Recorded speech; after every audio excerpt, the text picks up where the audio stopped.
The outer ear consists of the outside of the ear and the ear canal. The auditory canal is a pathway running from the outer ear to the middle ear. It transmits sound from the outer ear to the eardrum. The eardrum is a membrane that separates the outer ear from the inner ear. The sound waves cause the eardrum to vibrate.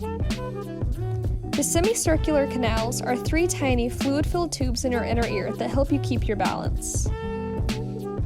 Within the middle ear, there are 3 tiny bones called the hammer, the anvil, and the stirrup that pick up vibrations and help transmit them to the cochlea and to the inner ear. The cochlea is a coiled, snail-shaped, fluid-filled tube in the inner ear. The oval window is the cochlea's membrane. Vibrations that come from the bones of the middle ear cause the cochlea's membrane to vibrate the fluid that fills the tube, which then causes ripples in the basilar membrane, bending the hair cells that line its surface. The movement of the hair cells then cause impulses in the auditory nerves. The auditory nerve sends neural messages to the auditory cortex in the brain's temporal lobe. The part of the inner ear where hearing is focused is rolled up into a spiral and called the cochlea. As some may say, it looks like a snail shell.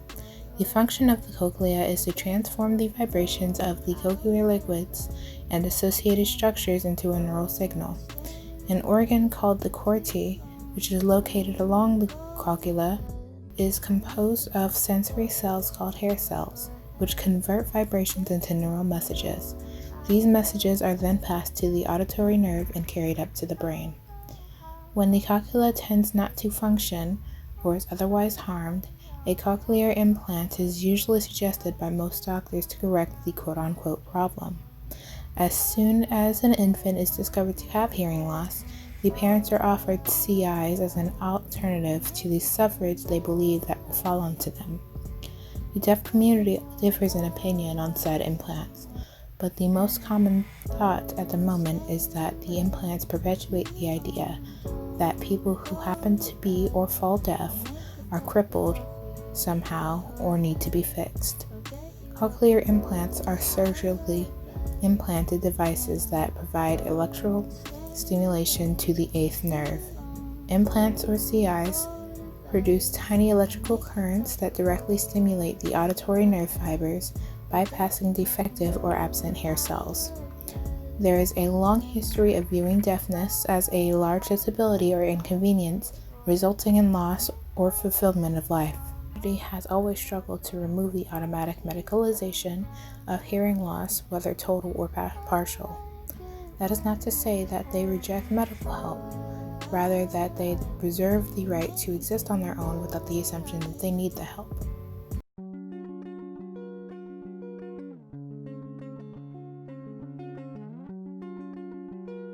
Everyone's perception of volume is different, and there's nothing wrong with that. Audition, the perception of sound, is dependent on the presence of sound waves. Volume depends on the amplitude or height of said waves. Sound waves are changes in pressure generated by vibrating molecules, and they pull from 3 psychological features of sound: pitch, loudness, and timbre.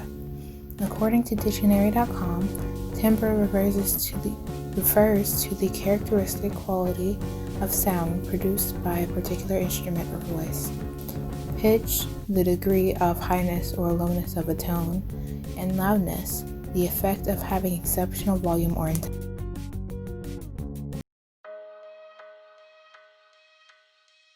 The place theory created by Hermann Helmholtz refers to how sound is received and perceived by the ear. The tympanic membrane and the eardrum are points of the ear which are affected by the different forms of sound waves. A real-life example of this is the sound of a drum hit in the center compared to the sound of a drum hit on the edge.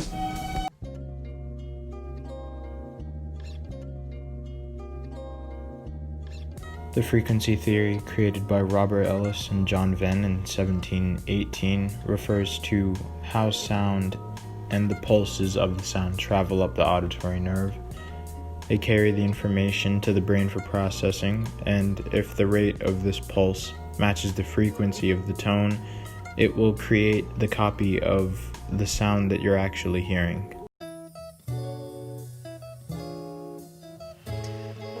is the auditory pathway. It is a collection of tracts that connects to the cochlea. It passes through the major subcortical areas such as the pituitary gland and limbic structures, which are categorized by groups of neurons. What is the auditory nerve? The auditory nerve is composed of two branches, the cochlear nerve that transmits auditory information away from the cochlea, and the vestibular nerve that carries vestibular information away from the semicircular canals. What is the process of sound information? The process of sound information happens in 6 steps. Step 1. Sound transfers into the ear canal and causes the eardrum to move. Step 2.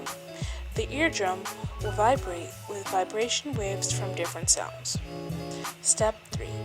These sound vibrations make their way through the ossicles to the cochlea. Step 4. Sound vibrations make the fluid in the cochlea travel like ocean waves. Step 5. The movement and vibrations make the hair cells alert the auditory nerve, which picks up any neural signal created. Step 6. The auditory wave moves signals to the brain, which are then translated into recognizable and meaningful songs.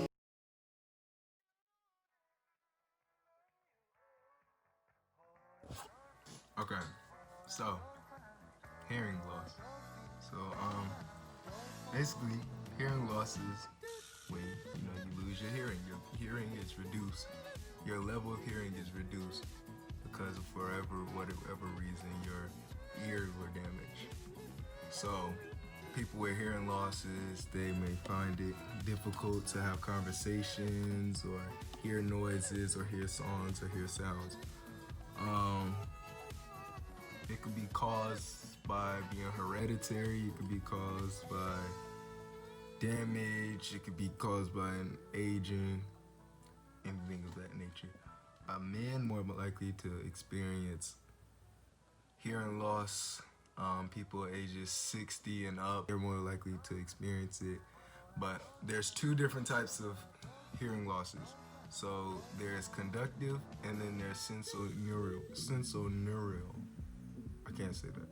So conductive is basically where there's a problem with the outer ear and the middle ear and it's blocking sound from going to your inner ear. That type of hearing loss is usually like mild and temporary in most cases, and you could seek medical treatment to help. But sensorineural hearing reduction is where it's a problem in your inner ear, so like stuff can come through the outer ear, but your inner ear is having problems translating information coming from outside. So that's where that comes from. So people like Ben Underwood, they have problems, but they use hearing compensation. So they use different tricks or motives, things that they can use to help them confiscate for their lack of regular senses. In the case of Ben Underwood, he relied on his sense of hearing to see the world around him. And when he was the age of 3, he was diagnosed with retinal cancer. So both of his eyes were not able to comprehend and translate what the world was going on around him. So he used the clicking noise to basically use echolocation to bounce off of the sound, and he can picture the world around him based on how the sound came off of objects or other objects, whether it was cars, whether it was stops in the road, whether it was speed bumps or anything like that. He would use the sound of it to bounce back to his ears, and he could comprehend what was going on.